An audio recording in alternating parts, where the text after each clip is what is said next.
마흔길의 투알목 강좌 제4강 파트 2 시작하겠습니다.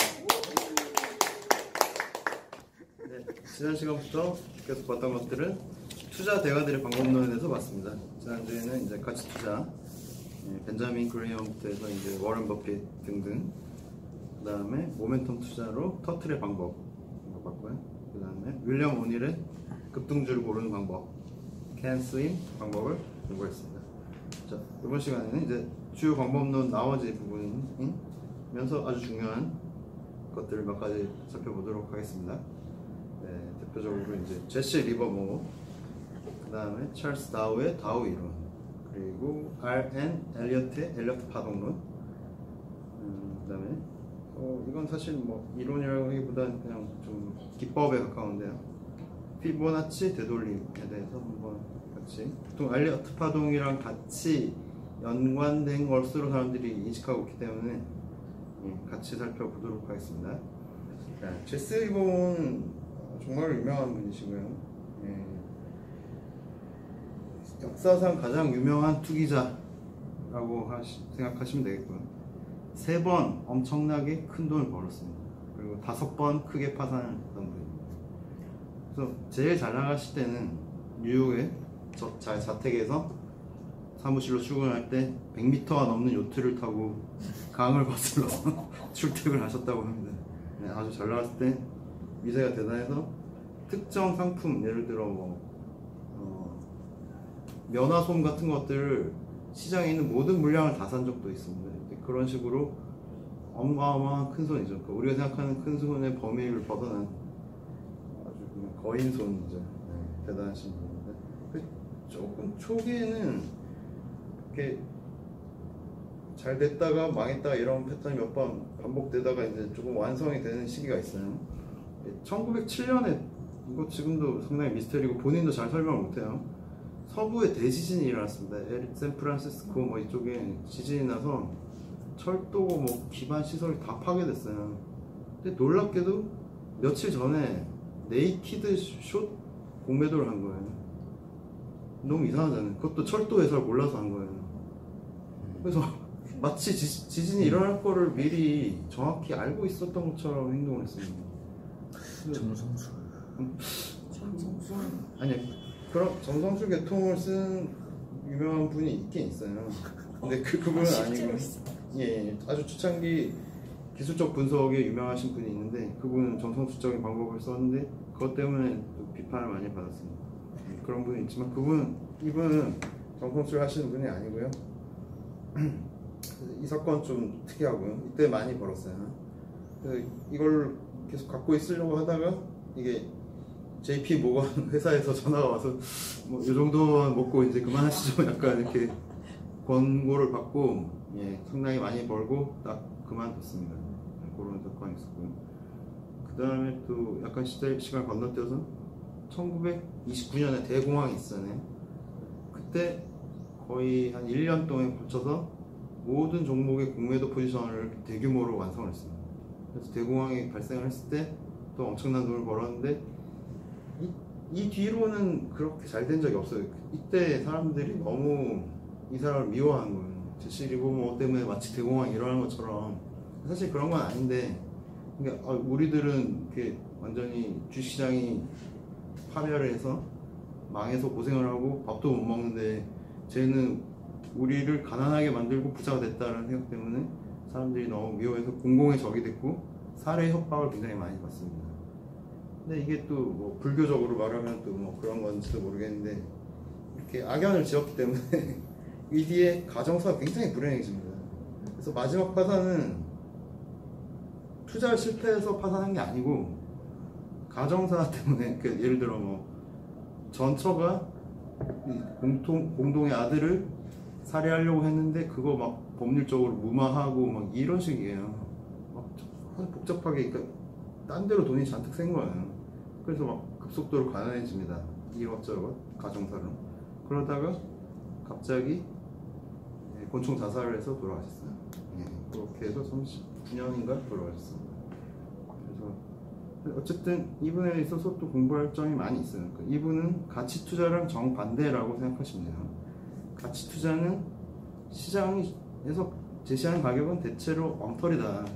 본래의 가치를 알아내서 시장 가격보다 훨씬 좋은 가치를 가진 걸 싸게 사면 나중에 시장이 잠시 정상화될 때 비싼 가격에 팔아서 이득을 취하자라는 방법이고요. 제시 리버모어는 시장은 절대 틀리지 않는다고 이렇게 말하고 있습니다. 좀 밑에 나오죠. 현재 가격과 다투려고 하지 말아라. 시장은 절대 틀리는 법이 없다. 그러니까 정반대죠. 그러니까 벤자민 그레이엄의 방법론과 정반대입니다. 그리고 이 말에 뒤에 또 사람들의 의견은 자주 틀린다. 사람들은 틀리지만 사람들이 틀린 거지 시장에서 제시하는 가격은 이건 정해진 거다. 네가 거기에 맞추고 그걸 네가 맞추고 예측하고 대응하고 하는 게 네가 해야 될 일이지 시장이 틀렸다고 비난하고 엉뚱한 소리 하면서 막 몇 년 기다리고 이런 바보 같은 짓 하지 말아라는 겁니다. 그래서 당시 시점에서는 제시 리버모어가 훨씬 성공한 사람이기 때문에 이런 의견을 이런 방법론이 있다. 그러니까 일단 세상의 세계관의 차이인 거죠. 세계관이랄까 가치관의 차이인 겁니다. 가치 투자랑 정반대의 방법이다. 그다음 군중 심리에 대한 책을 가장 영향을 많이 받은 책이라고 합니다. 그러니까 사실은 우리가 많이 아는 군중 심리라는 제목의 책은 좀 더 후에 나온 거고요. 20세기 초반, 18세기 중반 정도에, 19세기 중반 정도에 나온 유명한 군중 심리에 대한 영국의 책이 있습니다. 그러니까 그 책에 영향을 받았다는 사람이 예를 들어 제시 리버모어도 있고 버나드 바룩 같은 사람 아주 유명한 거죠. 버나드 바룩도 역시 대공황 때 모든 그러니까 주식을 굉장히 많이 갖고 있던 큰 손인데 버나드 바룩도 다 처분을 했어요. 대공황 전에. 그러니까 어떤 특정 징후를 보고 그 뒤에는 정치가로 활동을 해서 이거는 되게 잘 나가셨던 거예요. 어쨌든 버나드 바룩이나 제시 리버모어는 똑같이 군중 심리가 중요하다. 어떤 점을 보느냐? 이제 모든 시대를 통틀어서 사람들은 탐욕과 공포, 희망과 무지의 결과로 근본적으로 똑같이 행동하고 반응을 한다는 겁니다. 그래서 계속 강조하고 있지만 탐욕, 공포, 희망, 무지 이런 것들에 의해서 집단적인 행동이 발생한다는 거죠. 그러니까 특정하게 이렇게 상황이 지어지면 이성적으로 정확하게 판단해서 행동을 하는 게 아니고 다른 사람들이 느끼는 어떤 그런 동물적인 본능에 의해서 같이 움직이게 된다는 겁니다. 그래서 수식과 패턴이 반복해서 나타난다. 결국은 이제 군중 심리를 계속 관찰을 하라는 거고, 다른 한편으로는 기술적 분석이 굉장히 중요하다는 얘기입니다. 왜냐하면 기술적 분석을 함으로써 동물적인 어떤 사람들의 군중 심리 같은 것들을 정확하게 파악을 하고 그것들이 역시 재현되는 것을 이용할 수 있기 때문입니다. 그래서 기술적 분석을 왜 하느냐에 대해서 뭐 설명들이 여러 가지 있겠지만 이것도 상당히 일리가 있는 설명이라고 생각합니다. 그 다음에 또 독특한 방법이 있는데 일단은 기본적으로는 추세 매매법을 사용했어요. 그러니까 뭘 이렇게 사면 추세가 살아있으면 절대 팔지 않습니다. 추세가 죽으면 팔고 상황에 따라서 공매도를 하는 거죠.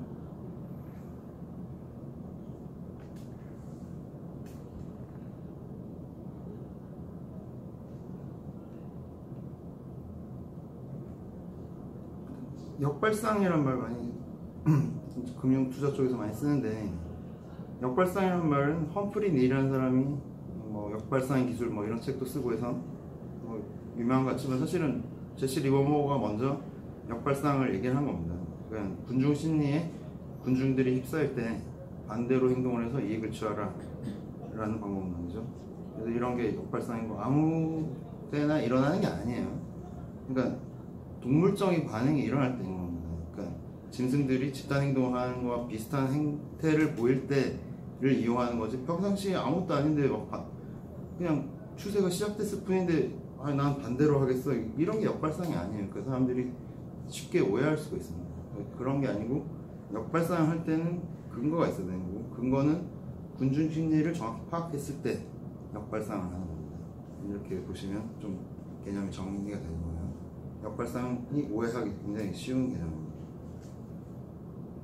그리고 추세 매매법을 활용했다고 했고, 그 다음에 또 신고가 매매법을 활용했어요. 신고가 매매법은 이전까지는 분명히 없었던 새로운 방법론인데, 보통 신고가가 되면 가격이 너무 높아. 예를 들어 역사적 신고가죠. 어떻게 얘는 1, 2만 원 하던 애가 10만 원이나 하지? 예전에 한번 9만 원까지는 간 적이 있어. 근데 10만 원이 됐어요. 이거 너무 높은 거 아니야? 라고 생각할 수 있어요. 그러니까 계속 보고 있으면. 근데 사실 그렇지 않다는 거죠. 오히려 10만 원 간 거를 더 산다는 거죠. 이게 신고가 매매법입니다. 왜냐하면 신고가를 기록하면 추가적인 신고가를 기록하는 겁니다. 그래서 그 패턴을 계속 따라가면 되는 거고, 신저가를 기록하면 싸니까 들어가야지 하는데 그게 아니라는 거죠. 신저가를, 예를 들어 역사적 신저가를 기록하면 또 새로운 신저가를 기록할 거기 때문에 더 내려간다는 거예요. 이런 포인트를 다른 사람들은 잘 모르고 있었는데 정확히 알고 있었어요. 굉장히 중요한 얘기인 것 같습니다. 그러니까 신고가인 종목은 오히려 더 산다. 이건 상당히 일리가 있는데, 물론 항상 적용되는 건 아니에요. 근데 어쨌든 제약된 조건 하에서 이것도 상당히 일리가 있는 기법입니다. 또 이런 말씀하셨어요. 투기란 게임은 가장 매혹적인 게임이지만 게으른 자, 멍청한 자, 심리적으로 안정되지 않은 자, 급히 부자가 되려는 자를 위한 게임은 아니다. 그러니까 게으른 사람, 그러니까 날 보고 얘기하는데 지금. 아닙니다. 투기라는 게 준비를 많이 해야 된다는 뜻이에요. 그러니까 게으른 자는 하지 말라. 투기를 하려면, 투기자가 되려면 부지런하게 정보를 수집하고 남들보다 많이 알아야 된다는 거죠. 공개 정보든 비공개 정보든, 아니 뭐 주식 기술적인 분석이든 기본적인, 게을리할 수는 없다.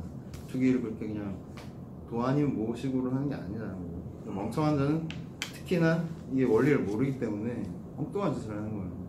진짜 그러니까 가위바위보 하듯이 하는 거예요. 동전 던지기 하듯이.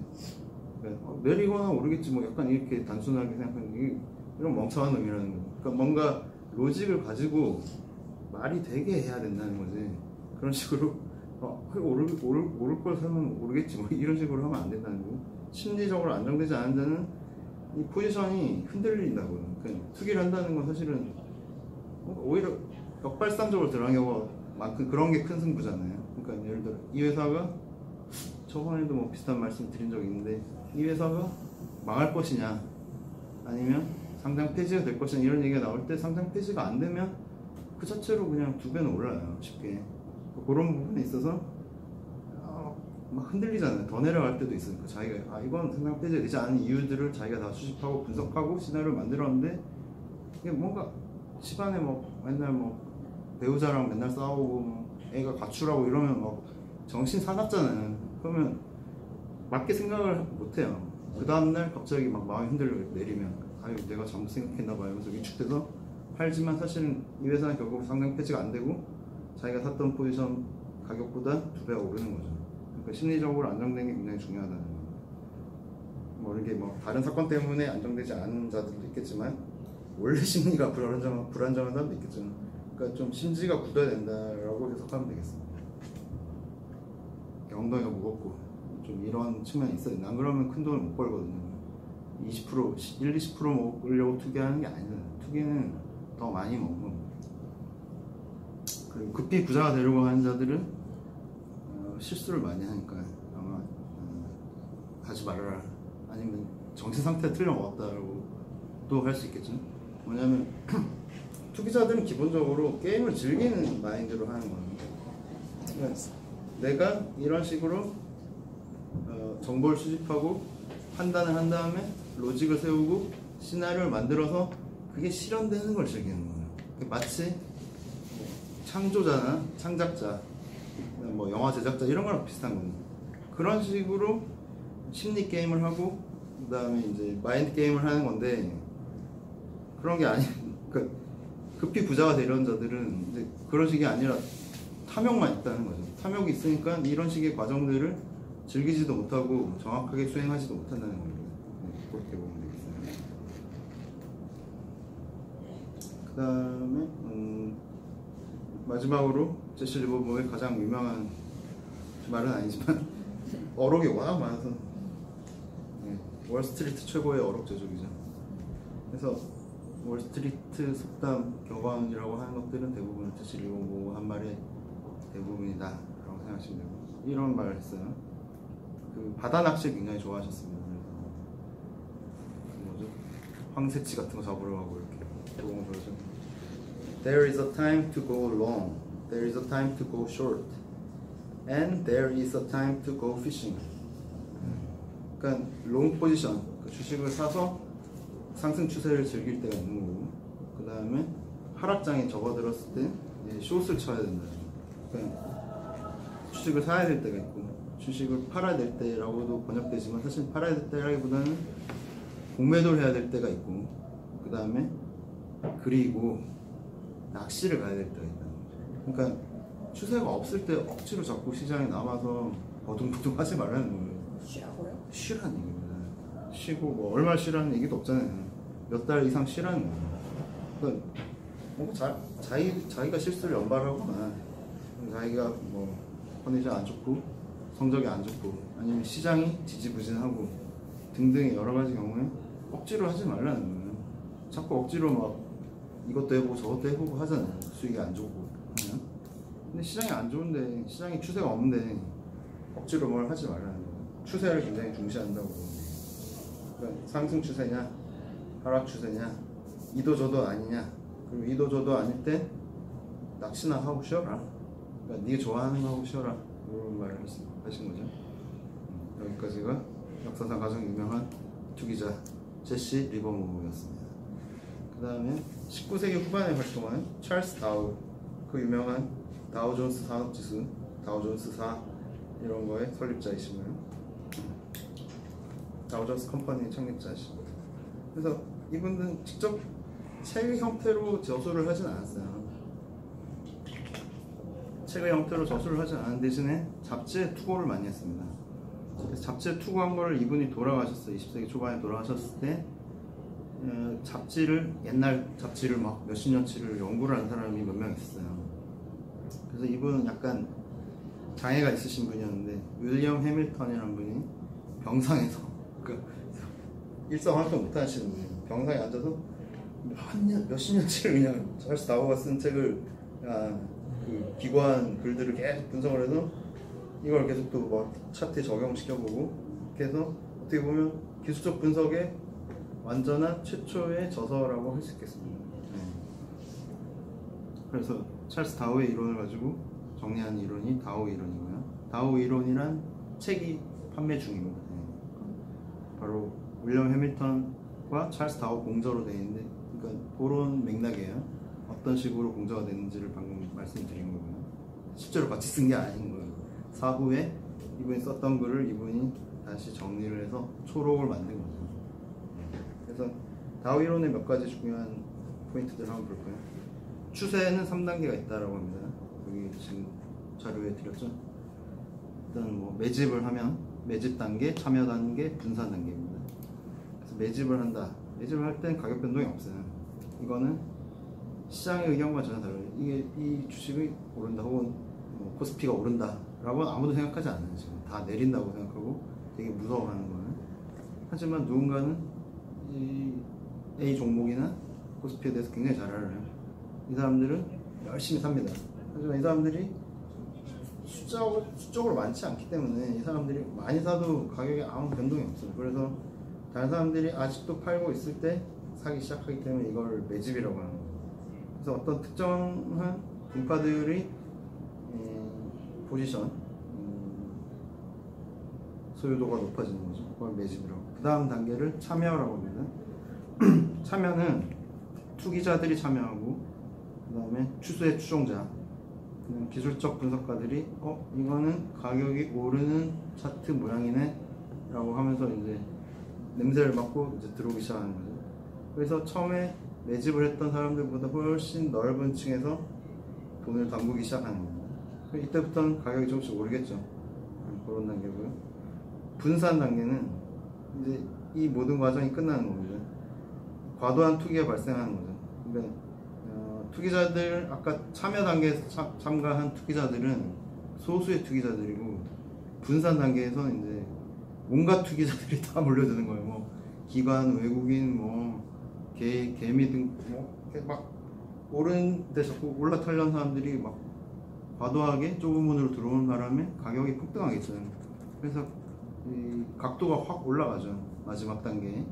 그래서 이게 막 시세가 분출된다라고 표현을 보통 하는데, 시세가 분출되면 제일 먼저 매집을 했던 사람들이 물건을 내놓기 시작합니다. 그래서 조용히 이 상승 추세가 끝나가는 거죠. 그렇게 쥐도새도 모르게 끝나는 거예요. 그래서 누군가는 이득을 보고 끝나는데, 이 마지막 단계에 과도하게 참가한 투기자들은 매우 위험하죠. 샀던 가격의 절반 이하로 팔아야 될 가능성도 있어요. 이게 하나의 단계가 끝나게 되면. 그런 식으로 이런 추세, 그러니까 상승한 추세에 대해서 이렇게 완벽하게 한번 설명을 해본 최초의 이론이죠. 딱딱 떨어진다고 할 수는 없어요. 근데 대충 이런 식의 용어들 지금도 많이 쓰는 말이에요. 그러니까 매집이라든지 분산이라든지 이런 말은 굉장히 보편적으로 쓰는 기본 용어입니다. 매집은 소수의 내부자나 굉장히 잘 아는 사람이나 매우 프로들이 미리 사는 걸 말하는 거예요. 분산이라는 건 이런 사람들이 샀던 거를 제일 먼저 다시 내놓기 시작하는 거예요.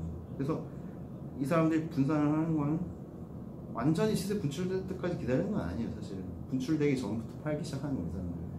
그래서 한 7, 80% 정도 올랐을 때, 그러니까 가격의 7, 80%가 아니고 이 스테이지 단계의 7, 80% 정도 됐다 싶으면 이제 팔기 시작합니다. 이 사람들도 사실은 작은 물량 갖고 있는 건 아니기 때문에 한꺼번에 못 팔아요. 급하게 조금씩 계속 파는 거예요. 이렇게 보시면 돼요. 그 다음 더 중요한 게 저도 활용하는 기법인데, 컨펌이라는 기법이 있습니다. 컨펌은 이제 확인한다는 거죠. 뭘 확인하느냐, 이제 다우 존스, 그러니까 다우 산업지수, 그러니까 보통 뉴스에 나온 다우 지수가 이거거든요. 다우 산업지수거든요. 같은 얘기예요. 랑 다우 운송지수가 같은 방향을 가리켜야 상승이면 상승, 하락이면 하락이 확인된다는 거예요. 무슨 말이냐면 다우 지수가 막 연락이 올랐는데, 오늘 아니면 몇 주 올랐는데 다우 운송지수는, 그렇죠, 다우 지수는 신고가를 매주 기록을 했는데 다우 운송지수는 신고가를 3주, 4주 동안 한 번도 기록한 적이 없어요. 이럴 때 확인이 안 됐다고 하는 거예요. 비확인인 거죠. 그러면 비확인. 이건 무슨 말이냐면 추세가 전환될 가능성이 높다라고 보는 거예요. 아니면 다우 지수의 상승 추세는 가짜다라고 보는 거예요. 그런 개념이에요. 무슨 지수가? 그래서 그 얘기를 드려야죠. 다우 운송지수는, 다우 이론은 20세기 초반에 확립된 이론이잖아요. 그래서 당시에는 철도가 제일 중요하죠. 철도랑 선박 그 정도였고요. 그 뒤에는 이제 항공 운항도 있고 하니까, 그러니까 각종 물류에 관련된 지수라고 생각하시면 돼요. 지금 뭐 페덱스 같은 것까지 다 포함되는 거예요. 그래서 운송 지수랑 다우 지수는 이제 모든 산업을 다 대표하는 30개의 종목이거든요. 각각 산업별로 분류된 것 중에서 가장 유명하고 큰 주식 30개고, 걔랑 다우 운송 지수가 같은 방향으로 가는 거예요. 이건 어떤 뜻이냐면 운송 지수가 선행성이 있다고 보는 거예요. 그러니까 다우 운송 지수가 먼저 움직인다는 거죠. 경기를 먼저 파악할 수 있는 건 다우 운송 지수다. 그리고 다우 지수는 결과라는 거죠. 누가 먼저 가고 누가 늦게 가는데 둘이 같은 방향으로 가고 있을 때는 안심해도 된다는 거예요. 이런 이론입니다. 그래서 둘이 같이 상승을 한다면 아직 추세가 뭐 전환되거나 그런 한 위험성은 아직 굉장히 적다라는 거죠. 뭐 완벽하진 않아요, 이게. 특히나 20세기 초중반에 잘 맞았는데 지금은 이거 그대로 이렇게 하진 않는데 아직도 이렇게 보는 사람도 많아요. 왜냐면 이게, 그리고 이게 오랫동안 맞았기 때문에, 그리고 상당히 일리는 있어요. 그러니까 아무래도 경기가 좋아지면 운송이 좋아지고, 경기가 꺾이려고 그러면 운송부터 꺾여요. 그건 사실이기 때문에 그런 측면에서 이렇게 보는 거고요. 저는 이게 다른 사람은 그렇게 하진 않았는데 제가 만든 이론인데 다른 식으로도 컨펌을 활용할 수가 있으니까 코스피 지수랑 항생 지수랑도 컨펌이 되는지를 보는 거예요. 어떨 때는 코스피는 올랐는데 항생 지수는 내리잖아요. 아니면 또 뭐 미국 3대 지수는 내렸는데 코스피는 오르기도 하고, 물론 시간 잘 봐야겠죠. 그러니까. 이런 거죠. 미국이 간밤의 시장이 한국에 영향을 미치잖아요. 근데 미국이 내렸는데 한국 올랐다 하면 이거는 컨펌이 안 되는 거예요. 이거 하락이. 그런 식으로 확장적으로 볼 수 있어요.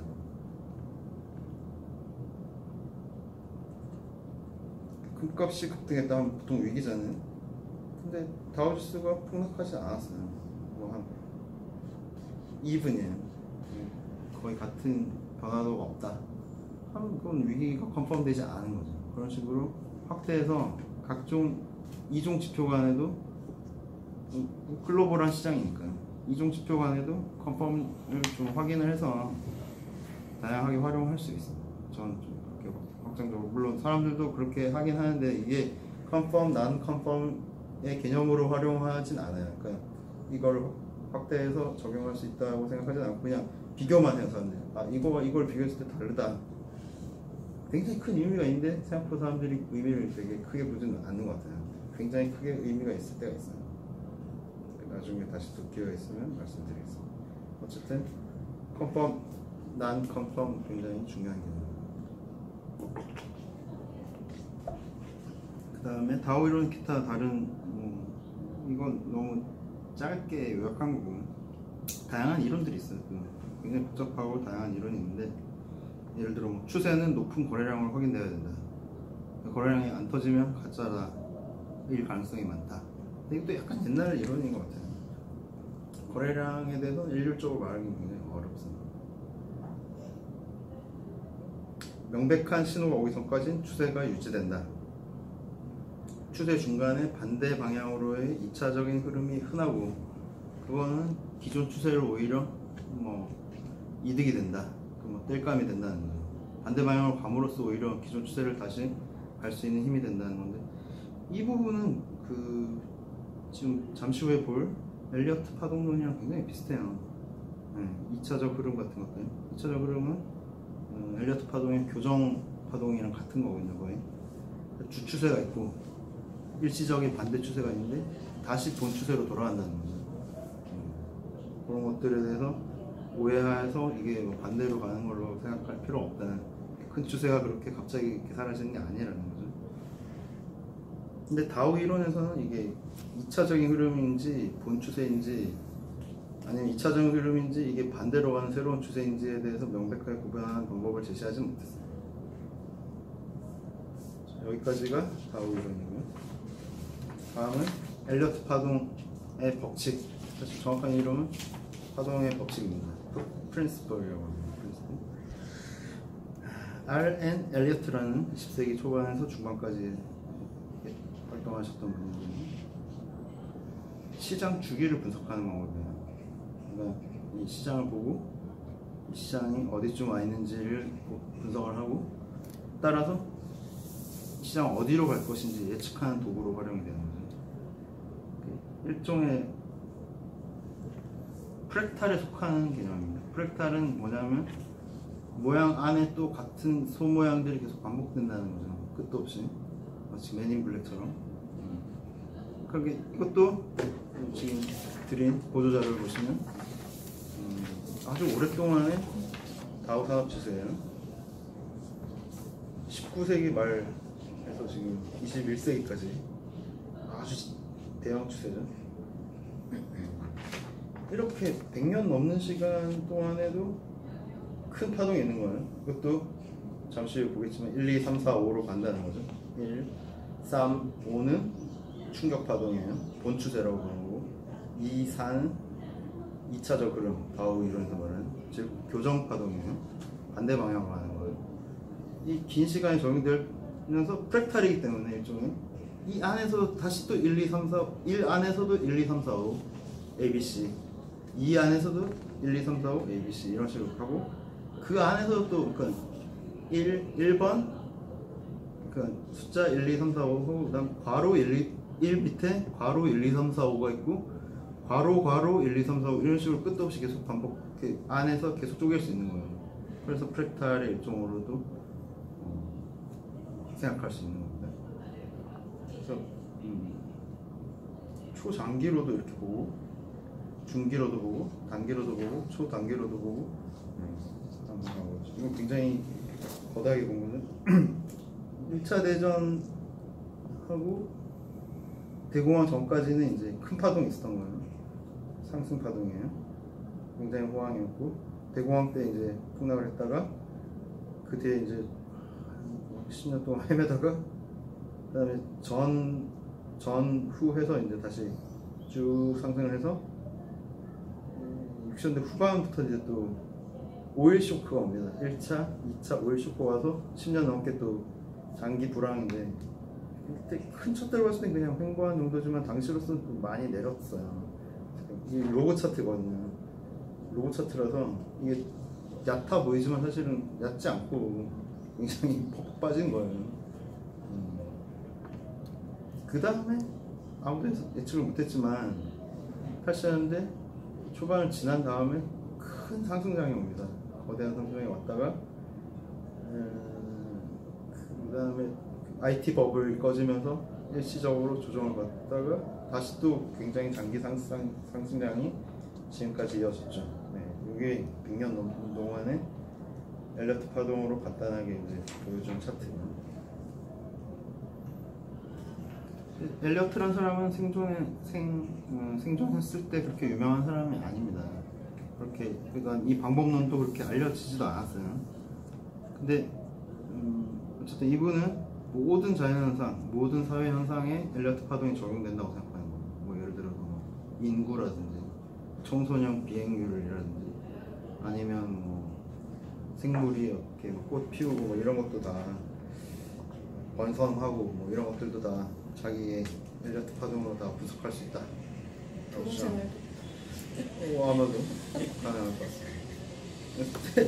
이분은 안 유명했는데 이분을 추종하는 사람이 후대에 생겼어요. 몇 분이 많지 않아요. 이것도 로버트 프렉터랑 AJ 프로스트라는 사람이 있는데 이분이 로버트 프렉터랑 AJ 프로스트가 70년대 후반에 같이 책을 썼는데 그때 잘 팔리지도 않았어 처음에.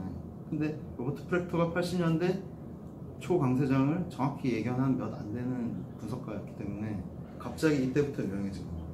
그래서 80년대부터 엘리어트 파동이 유명해지고 로버트 프렉터도 뭐 지금까지도 유명한 사람이죠. 그래서 기본형은 이제 작은 단계에서 한번 보면 작은 단계에서 상승 파동은 1, 3, 5 그 중간에 있는 2랑 4는 반대 방향, 그러니까 내리는 거죠. 교정파동 2개, 이게 기본형이고 그 다음에 하락파동은 A, B, C ABC는 A와 C가 충격파동, B는 상승하는 거죠. 다시 그러니까 이렇게 쐐기처럼 A, B는 약간 반등을 했다가 C 다시 폭락하는 거예요. 이게 하나의 파동입니다. 여기까지 1, 2, 3, 4, 5 A, B, C가 기본형이에요. 그래서 기본 법칙이 있어요. 법칙은 상승 2파동인 교정파동은 1파동의 상승폭의 100%를 침범해서 내려가지 않는다. 침범해서 내려가면 구획을 잘못했다는 얘기죠. 상승 1파라고 가정을 했는데 교정 2파가 1파의 스타트 포인트를 밑으로 침범을 해서 내려가 버리면 이건 뭔가 선을 잘못 그은 거다 라고 생각하시면 돼요. 그다음에 상승 3파동은 상승 1, 3, 5파동 중에서 가장 짧을 수는 없다. 그러니까 3등에서는 안 되고 3파동은 2등이나 1등 해야 되는 어떤 그 폭이나 비율이나 길이나 이런 것들이 절대 3파동이 3등 해서는 안 된다는 겁니다. 이건 맞아요. 확실히 구획을 해보면 여러 번 확인할 수 있어. 그리고 상승 4파동은 상승 1파동의 고점에 걸리지 않는다. 하지만 삼각 수렴을 4파동이 만약에 한다면 침범해도 상관없다. 여기까지가 법칙이에요.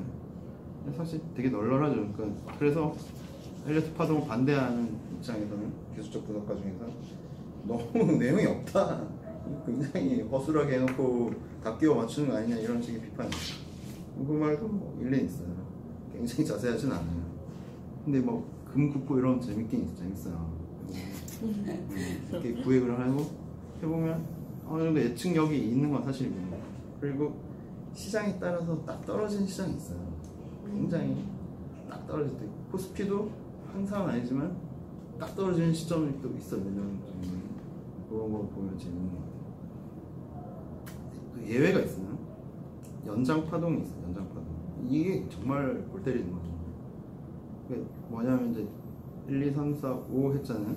5파동이 5파동도 다시 세분을 하면 5-1, 5-2, 5-3, 5-4, 5-5 이렇게 가는 거예요. 네, 원래 그런 거죠. 근데 갑자기 5-6이 나오는 거예요. 5-7 다시 올라가. 더 올라가. 신고점이 나와. 1차 연장이에요. 그 다음에 5-8, 5-9.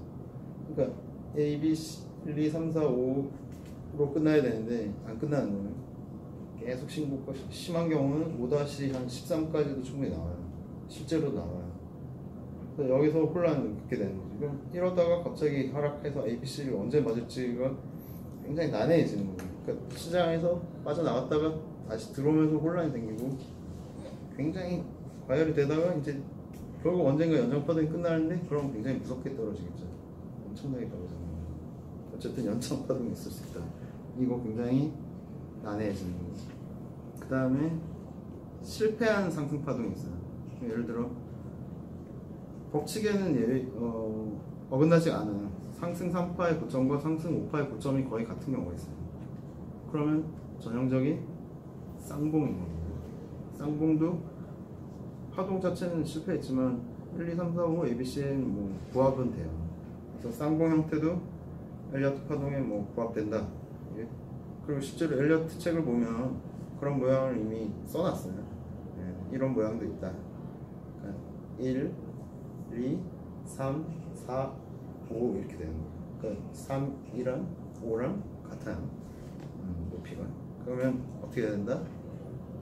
도망가야 된다. 빨리 털고 도망간다. 아주 위험한 모양이에요. 쌍봉이니까. 쌍봉에 파동을 다 친 거니까 상승 파동 빨리 도망간다. 아주 위험한 모양이에요. 실제로 이 형태가 나타났어요. 2009년 코스피에서 정확히 이 형태가 나타났습니다. 2009년 2월부터 2009년 11월까지 정확하게 이 모양이고 한번 나중에 한번 찾아보세요.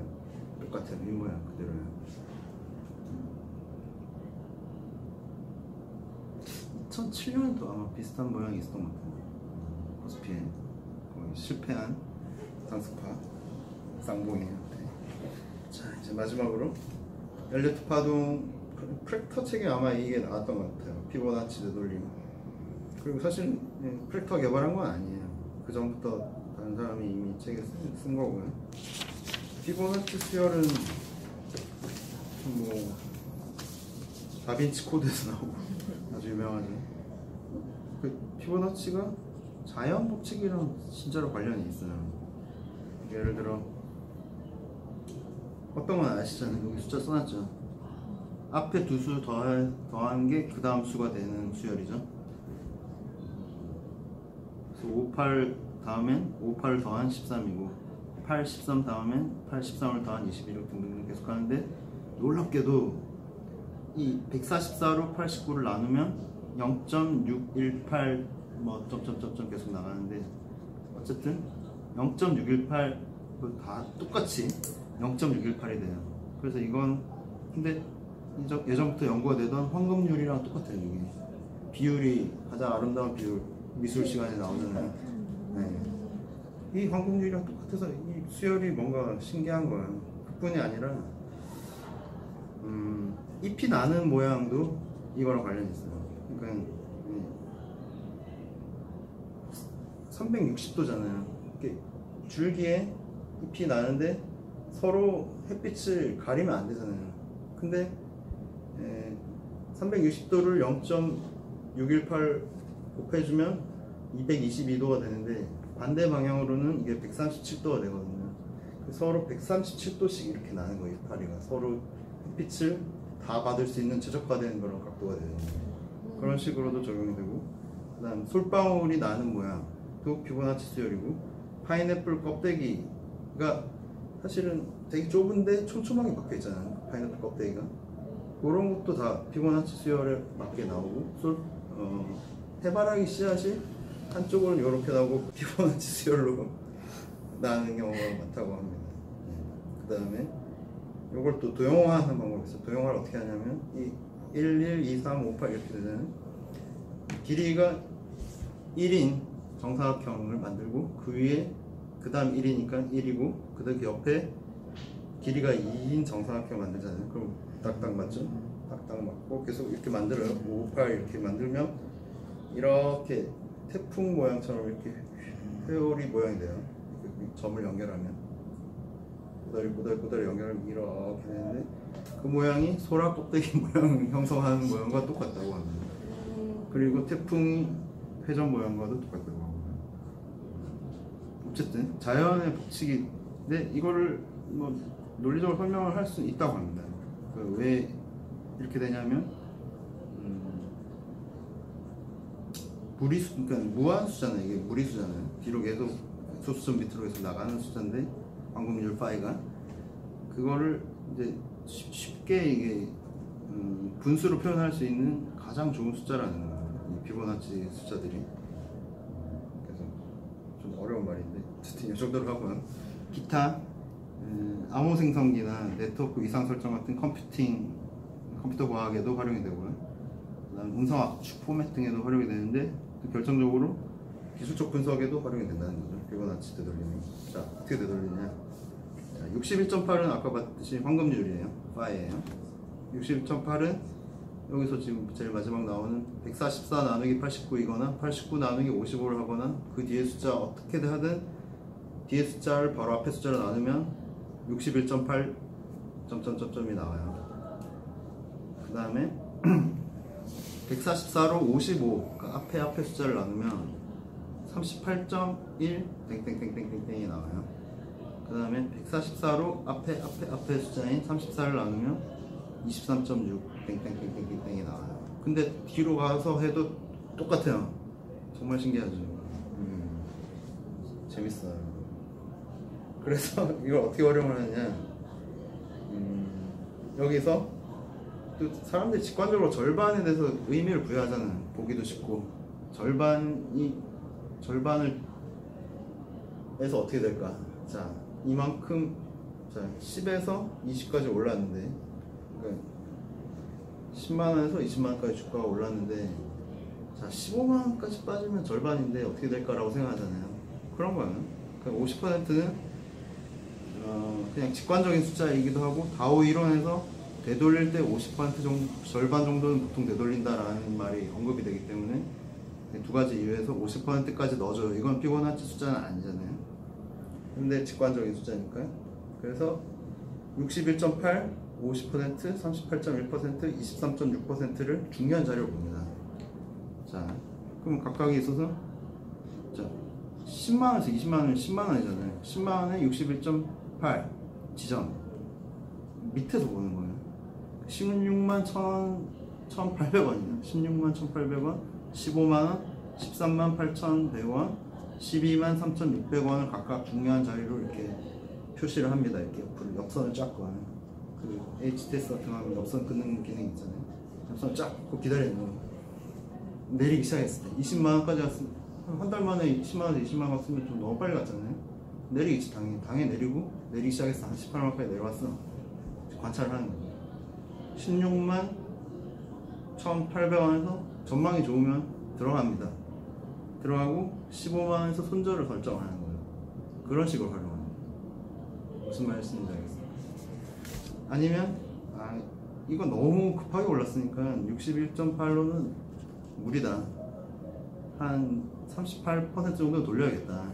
38% 지점까지 돌려야겠다 라고 생각하면 13만 8천원에 매수를 걸어놓고 예약 매수 걸어놓고 기다리는 거죠. 몇 달이든 몇 주든 기다리면 정말 내려올 수도 있어요. 왜냐하면 실제로 이런 게 계속 적용을 사람들이 계속 해보는데 또 이런 것도 있잖아요. 모든 트레이더들이 알고 있는 개념이니까 자기 실현적인 예언이 될 수도 있는 거예요. 사람들이 다 여기 의미를 부여하고 있기 때문에 다들 여기서 사야지 내지는 여기 깨지면 더 내려가지 라고 생각하는 거예요. 딱 두 가지는 여기서 사이즈랑 여기 깨지면, 그러니까 이게 지지이냐 저항이냐는 거예요. 무조건 이 숫자들을 지지이냐 저항이라고 보기 때문에 지지가 안 되면 더 깨지는 거니까. 그리고 다음에 반등했을 때 여기를 못 넘어요. 거의 한 깬 다음에 반드시 거기서 한번 죽었다가 다시 올라가지. 그러니까 트레이더들한테 굉장히 이게 황금 역시 숫자가 되는 거예요.